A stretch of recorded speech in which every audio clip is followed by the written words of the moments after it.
ನಮಸ್ಕಾರ ಬಾಸ್, ಎಲ್ಲರಿಗೂ welcome back to Sagar story stop ಆಯ್ತು ಕ್ರಿಕೆಟಿಂಗ್ ಅಪ್ಡೇಟ್ಸ್ಗೆ ಎಲ್ಲರಿಗೂ ಸ್ವಾಗತ. ಮೊದಲನೇ ಅಪ್ಡೇಟ್ ಹೋಗೋಣ ಪಟ್ ಅನ್ನಂಗೆ. ಅದಕ್ಕೆ ನಾವು ಮುಂಚೆ ಚಾನಲ್ಗೆ ಸಬ್ಸ್ಕ್ರೈಬ್ ಹಾಕೊಳ್ಳಿ ಪಟಾರ್ ಅನ್ನಂಗೆ. It's about Rohit Sharma. MCA president ಆದಂಥ ರೋಹಿತ್ ಪವಾರ್ ಅವರು ನಮ್ಮ ರೋಹಿತ್ ಶರ್ಮಾ ಬಗ್ಗೆ ಮಾತಾಡಿದ್ರೆ ನಮಗೆ ಇನ್ನೂ ಒಂದು ODI ವರ್ಲ್ಡ್ ಕಪ್ನ ಅವಶ್ಯಕತೆ ಇದೆ. ಆ ODI ವರ್ಲ್ಡ್ ಕಪ್ನ 2027 ನಾವು ಗೆಲ್ತೀವಿ, ಗೆಲ್ಲೇಬೇಕು. ಆ್ಯಂಡ್ ಅದು ರೋಹಿತ್ ಶರ್ಮಾ ಅವರ ಕ್ಯಾಪ್ಟನ್ಸಿಲಿ ಗೆಲ್ಲಬೇಕು. ರೋಹಿತ್ ಶರ್ಮಾ ಕ್ಯಾಪ್ಟನ್ ಆಗಿರ್ತಾರೆ 2027 ಕೂಡ ಅಂತ ಹೇಳಿದರೆ ಪಕ್ಕದಲ್ಲಿ ರೋಹಿತ್ ಶರ್ಮಾನ ನಿಲ್ಲಿಸ್ಕೊಂಡು ರೋಹಿತ್ ಶರ್ಮಾ ಮುಖದಲ್ಲಿ ಒಂದು ರೇಂಜಿಗೆ ಸ್ಮೈಲ್ ಕಾಣಿಸ್ತಾ ಇತ್ತು. ಇವ್ರು ಹೇಳಿದ್ದಕ್ಕೆ ಇನ್ನೇನು ಹೇಳ್ತಾರೆ. MCA president, Mumbai cricket association president ಆದಂತಹ ಪವಾರ್ ಮಾತಾಡೋರು, ರೋಹಿತ್ ಪವಾರ್. ಸೊ ಇವ್ರದ್ದೇನೋ ನಡೀತಾ ಅಂತ ಕೇಳ್ಬೋದು ನೀವು. ಗೊತ್ತಿಲ್ಲ ಏನು ನಡೆಯುತ್ತೋ ಬಿಡುತ್ತೋ ಅಂತ. ಒಟ್ನಲ್ಲಿ ಏನೋ ಒಂದು ಪಾಸಿಟಿವ್ ಆ್ಯಂಗಲಲ್ಲಿ ಹೇಳಿದರೆ 2027 ಕೂಡ ರೋಹಿತ್ ಶರ್ಮಾ ಅವರನ್ನೇ ODI ಕ್ಯಾಪ್ಟನ್ ಆಗಿರಬಹುದು ಅಂತ.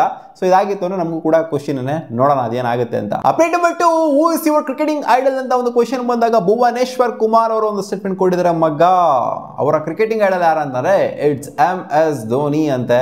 ಸುಮಾರು ಜನ ಕ್ರಿಕೆಟರ್ಸ್ಗೆ ಅವರು ಕ್ರಿಕೆಟಿಂಗ್ ಐಡಲ್ಲು, ಆ್ಯಂಡ್ ಇವ್ರಿಗೂ ಕೂಡ ಕ್ರಿಕೆಟಿಂಗ್ ಐಡಲ್ ಅಂತ ಹೇಳಿದ್ರೆ ಇದು ಸುಮಾರು ಸಲ ಹೇಳ್ಕೊಂಡಿದ್ದಾರೆ. ಮತ್ತೆ ಇವಾಗ ಕೇಳಿದಾಗ ಇವಾಗಲೂ ಕೂಡ ಅದೇ ಹೆಸರು ಹೇಳಿದರೆ, ಬೇರೆ ಯಾವುದೇ ಹೆಸರು ಹೇಳಿಲ್ಲ. It's MS Dhoni, MS Dhoni fan boy ಮಗ ಅಂತ ಹೇಳಿದ್ದಾರೆ. ಅಪ್ಡೇಟ್ ನಂಬರ್ 3, ಸ್ಟುವರ್ಟ್ ಬ್ರಾಡರ್ ಒಂದು ಸ್ಟೇಟ್ಮೆಂಟ್ ಕೊಟ್ಟಿದ್ದಾರೆ. ಮಗ ವಿರಾಟ್ ಕೊಹ್ಲಿದು ಲಾಸ್ಟ್ ಟೂರ್ ಯಾವಾಗ ಆಗ್ಬೋದು ಇಂಗ್ಲೆಂಡ್ ಅಲ್ಲಿ ಅಂತ ಅಂದ್ರೆ 2025 ಟೂರ್ ಏನಿದೆ, ಈ ಟೂರನ್ನೇ ಲಾಸ್ಟ್ ಆಗ್ಬೋದು ವಿರಾಟ್ ಕೊಹ್ಲಿಗೆ ಅಂತ ಒಂದು ಸ್ಟೇಟ್ಮೆಂಟ್ ಆಗಿ ಕೊಟ್ಟಿದ್ದಾರೆ. ಮಗ ಅಂದರೆ ಅವ್ರು ನೆಕ್ಸ್ಟ್ ವರ್ಷ ಅಷ್ಟೇ ಅಂತ ಹೇಳಿದ್ರು, ಟೆಸ್ಟ್ ಫಾರ್ಮೆಟ್ ಆಗಿರಲಿ ಅಥವಾ ಬೇರೆ ಯಾವುದೇ ಆಗಿರಲಿ. ಅಂದರೆ ಟೋರ್ ಬಗ್ಗೆ ಮಾತಾಡಿದ್ರೆ ಟೋರ್ನ ಲಾಸ್ಟ್ ಟೋರ್ ಅಂತ ಹೇಳ್ತಾ ಇದ್ದಾರೆ. ಇವರೇ ಹೋಸ್ಟ್ ಮಾಡೋದಿಲ್ವಾ ಅಥವಾ ಗೊತ್ತಿಲ್ಲ ನನಗೆ ಏನಾಗಿದೆ ಅಂತ. ಇಲ್ಲಿ ವಿರಾಟ್ ಕೊಹ್ಲಿ ಆಡೋದಿಲ್ಲ ಅಂತ ಹೇಳ್ತಾರೆ ಅಥವಾ ಇವರೇ ಹೋಸ್ಟ್ ಮಾಡಲ್ಲ ಅನ್ನೋ ಥರ ಹೇಳ್ತಿದ್ದಾರೆ ಅಂತ. ಇವರೇ ಹೇಳ್ತಿರೋದು ವಿರಾಟ್ ಕೊಹ್ಲಿ ಆಡೋದಿಲ್ಲ ಅಂದರೆ ರಿಟೈರ್ಮೆಂಟ್ನಾಗ ಕೊಡಬೇಕು, ಅವ್ರ ಕೆರಿಯರ್ ಮುಕ್ತಾಯ ಆಗುತ್ತೆ, ಹಂಗಾಗುತ್ತೆ ಹಿಂಗಾಗುತ್ತೆ ಅನ್ನೋ ಥರ ಹೇಳಿದ್ದಾರೆ. ನಾವು ಫನ್ಯಾಗಿ ತಗೊಳೋದಾಯ್ತು ಅಂದರೆ ಇವ್ರು ಕ್ರಿಕೆಟ್ನ ಹೋಸ್ಟ್ ಮಾಡೋದಿಲ್ಲ ಇಂಗ್ಲೆಂಡ್ ಅವರು, ಅನ್ನೋ ಥರ ತಗೋಬೇಕು ಅಷ್ಟೇನೆ. ಏನಾಗಿದೆ ವಿರಾಟ್ ಕೊಹ್ಲಿಗೆ? ಇನ್ನೂ 40 ವರ್ಷದ ಮೇಲಾದರೂ ಆಡುವಂಥ ಎಲ್ಲ ಎಬಿಲಿಟಿ ಇದೆ ಮಗ. ಏನೋ ಒಂದು ಫಾರ್ಮೆಟಿಗೆ ರಿಟೈರ್ಮೆಂಟ್ ಕೊಟ್ಬಿಟ್ರು ನಾವು ಮಾತ್ರಕ್ಕೆ ಎಲ್ಲಾದ್ರಿಂದ ಕೂಡ ಗುಡಿಸ್ಕೊಂಡು ಆ ಥರ ಮಾಡ್ಬಿಡ್ತಾರೆ ವಿರಾಟ್ ಕೊಹ್ಲಿನ. ಎಂತೆಂಥ ಅವ್ರು ಇರ್ತಾರೆ ಗುರು, ರಿಟೈರ್ ಆಗಿಬಿಡ್ತಾರೆ 2025 ಆದಮೇಲೆ ಅನ್ನೋ ಥರ ಲೆಕ್ಕಾಚಾರದಲ್ಲಿ ಹೇಳಿದ್ದಾರೆ. ಸೊ ನಮಗೇನು ಅನ್ನಿಸ್ತಾ ಇಲ್ಲ ಸ್ಟ್ರಾಂಗ್ ಆಗಿ ವಿರಾಟ್ ಕೊಹ್ಲಿ ರಿಟೈರ್ ಆಗ್ತಾರೆ 2025 ವರ್ಲ್ಡ್ ಟೆಸ್ಟ್ ಚಾಂಪಿಯನ್ಶಿಪ್ ಸೈಕಲ್ ಆದ ತಕ್ಷಣ ರಿಟೈರ್ಮೆಂಟ್ ಕೊಡ್ತಾರೆ ಅಂತ ನಮಗೇನು ಅನ್ನಿಸ್ತಾ ಇಲ್ಲ.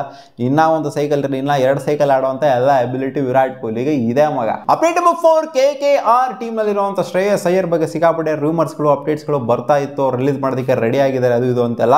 ಇವಾಗ ಆಕಾಶ್ ಚೋಪ್ರಾ ಅವರು ಒಂದು ಸ್ಟೇಟ್ಮೆಂಟ್ ಹಾಕಿಬಿಟ್ಟಿದ್ದಾರೆ ಶ್ರೇಯಸ್ ಅಯ್ಯರ್ ಬಗ್ಗೆ. ಶ್ರೇಯಸ್ ಅಯ್ಯರ್ನ ಬಿಟ್ರು ಅಂತಂದರೆ ಅವರು ಕೆಟ್ರು ಅನ್ನೋ ಥರ ಹೇಳಿದ್ದಾರೆ. ಯಾಕಂದರೆ ಚಾಂಪಿಯನ್ ಆದಂಥ ತಂಡ KKR last time champion captain Shreyas Iyer. So ಅವ್ರನ್ನ ಬಿಟ್ಬಿಟ್ಟು ನೀವು ಏನು ಮಾಡ್ತೀರಾ ಅಂತ ನನಗೆ ಗೊತ್ತಾಗ್ತಾ ಇಲ್ಲ. ಅಂದರೆ ಅವ್ರು ಬಿಟ್ಬಿಟ್ಟಿದ್ದಾರೆ ಅಂತ ಹೇಳಿಲ್ಲ, ಇವಾಗ ರೂಮರ್ಸ್ಗಳೆಲ್ಲ ಏನು ಸ್ಪ್ರೆಡ್ ಆಗ್ತದೆ ಅದನ್ನು ನೋಡ್ಬಿಟ್ಟು ಹೇಳಿದ್ದಾರೆ ಅವರು.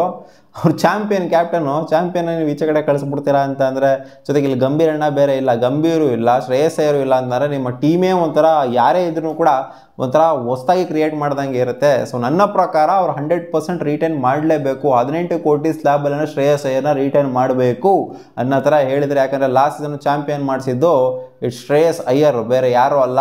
ಅವ್ರ ಕ್ಯಾಪ್ಟನ್ಸಿ ಕೂಡ ಅಲ್ಲಿ ಇಂಪಾರ್ಟೆಂಟ್ ಆಗಿತ್ತು. ಬರೀ ಪ್ಲೇಯರ್ಸ್ಗಳು ಆಡೋದು ಮಾತ್ರ ಅಲ್ಲ, ಅವ್ರ ಕ್ಯಾಪ್ಟನ್ಸಿಯೂ ಕೂಡ ಅವ್ರು ತೊಗೊಂಡಂಥ ಸ್ಟ್ಯಾಂಡ್ಗಳು ಅದೆಲ್ಲ ಇಂಪಾರ್ಟೆಂಟ್ ಆಗಿತ್ತು. ಅದಕ್ಕೋಸ್ಕರನೇ ಅವ್ರು ಗೆದ್ದಿಲ್ಲ ಅಂದರೆ ಗೆಲ್ತಾ ಇಲ್ಲ ಅಂತ ಹೇಳಿದ್ದಾರೆ ಇವರು. ಸೊ ಗೊತ್ತಿಲ್ಲ ಅದೇನು ಮಾಡ್ತಾರೆ ಅಂತ. ನನ್ನ ಪ್ರಕಾರ ರಿಟೈನ್ ಮಾಡ್ಕೋತಾರೆ, ಬಟ್ ಸ್ಲ್ಯಾಬ್ ಗೊತ್ತಿಲ್ಲ ಯಾವ ಸ್ಲ್ಯಾಬಲ್ಲಿ ಮಾಡ್ತಾರೆ ಅಂತ. ಅಪ್ಡೇಟ್ ನಂಬರ್ 5, ವಿರಾಟ್ ಕೊಹ್ಲಿ ಒಂದು ಸ್ಟೇಟ್ಮೆಂಟ್ ಕೊಟ್ಟಿದ್ರೆ ಬಾರ್ಡರ್ ಗವಾಸ್ಕರ್ ಟ್ರೋಫಿ ಬಗ್ಗೆ, ಇಂಡಿಯಾ ವರ್ಸಸ್ ಆಸ್ಟ್ರೇಲಿಯಾ. ಇವಾಗ ನನಗೆ ಅದು ಯಾವ ಥರ ಟರ್ನ್ ಆಗಿದೆ ಅಂತ ಅಂದರೆ, ಮುಂಚೆ ಇದ್ದಂಥ ಬಾರ್ಡರ್ ಗವಾಸ್ಕರ್ ಟ್ರೋಫಿ ನನಗೆ ಇವಾಗಿರೋದಕ್ಕೂ ಮುಂಚೆ ಇದ್ದಕ್ಕೂ ಸಿಕ್ಕಾಪಟ್ಟೆ ಲಾಟ್ ಆಫ್ ಡಿಫ್ರೆನ್ಸ್ ಇದೆ. ಮುಂಚೆ ಅದು ರೈವಲ್ರಿ ಆಗಿತ್ತು, ಜಿದ್ದಿ ಅವನ ಅಜ್ಜಿ ಹಂಗೆ ಹಿಂಗೆ ಫುಲ್ಲು ಕಿತ್ತಾಟ, ಗುದ್ದಾಟ, ಹೊಡೆದಾಟ ಇದೆಲ್ಲ ಇರ್ತಾ ಇತ್ತು. ಬಟ್ ಇವಾಗ ಅದು ಯಾವ ಥರ ಟರ್ನ್ ಆಗಿದೆ ನನಗೆ ಅಂತಂದರೆ, it has turn into respect ಅಂತ ಹೇಳಿದರೆ. ಸೊ ಅವ್ರಿಗೆ ರೆಸ್ಪೆಕ್ಟ್ ಕೊಡೋದು ಅವರು ಕೊಟ್ಟೆ ಕೊಡ್ತಾರೆ ಒಬ್ಬಿಯಸ್ಲಿ. ಜಗಳನೂ ಆಡ್ತಾರೆ, ಬಟ್ ಇವರು ರೆಸ್ಪೆಕ್ಟ್, ಜಗಳ ಆಡೋದೇ ಇಲ್ಲ ಅಂತಲ್ಲ ವಿರಾಟ್ ಕೊಹ್ಲಿ ಅವರು. ಆಸ್ಟ್ರೇಲಿಯನ್ಸ್ ಮೇಲೆ ಫೈಟ್ ಗೀಟ್ ಎಲ್ಲ ಏನು ಇರೋದೇ ಇಲ್ಲ ಅಂತಲ್ಲ, ಸ್ಲೆಡ್ಜಿಂಗ್ ಗಿಡ್ಜಿಂಗ್ ಏನೋ ಮಾಡೋದೇ ಇಲ್ಲ ಅಂತಲ್ಲ, ಮಾಡ್ತಾರೆ, ಟ್ರಿಗರ್ ಮಾಡ್ತಾರೆ. ಬಟ್ ಅವರು ಇವ್ರನ್ನ ಮಾಡೋದಕ್ಕೆ ಸಿಕ್ಕಾಪಟ್ಟೆ 1000 ಸಲ ಯೋಚನೆ ಮಾಡ್ತಾರೆ ಸ್ಲೆಡ್ಜ್ ಮಾಡೋದಕ್ಕೆ ವಿರಾಟ್ ಕೊಹ್ಲಿನ. ಬಟ್ ಇವರಂತೂ ಮಾಡ್ತಾನೆ ಇರ್ತಾರೆ ಅದನ್ನು. ಸೊ ಅದೇ ರೆಸ್ಪೆಕ್ಟಾಗಿ ಟರ್ನ್ ಆಗಿದೆ ಅಂತ ಹೇಳ್ಕೊಂಡಿದ್ದಾರೆ ಅಷ್ಟೇ ಈ ಬಾರ್ಡರ್ ಗವಾಸ್ಕರ್ ಟ್ರೋಫಿ ಅನ್ನೋದು. ಸಿಗೋಣ ಮುಂದಿನ ವಿಡಿಯೋದಲ್ಲಿ ಗಾಯ್ಸ್. ಇಷ್ಟ ಆಗಿತ್ತು ಟಾಪ್ 5 ಕ್ರಿಕೆಟಿಂಗ್ ಅಪ್ಡೇಟ್ಸ್. ನಿಮಗೆ ಏನಾದರೂ ಈ ವಿಡಿಯೋ ಸ್ವಲ್ಪ ಇಷ್ಟ ಆಗಿತ್ತು ಒಂದು ಲೈಕ್ ಮಾಡಿ, ಏನು ಗಂಟೆನ ಹೋಗಲ್ಲ ಅಲ್ಲಿ. ಸಿಗೋಣ ವಾ.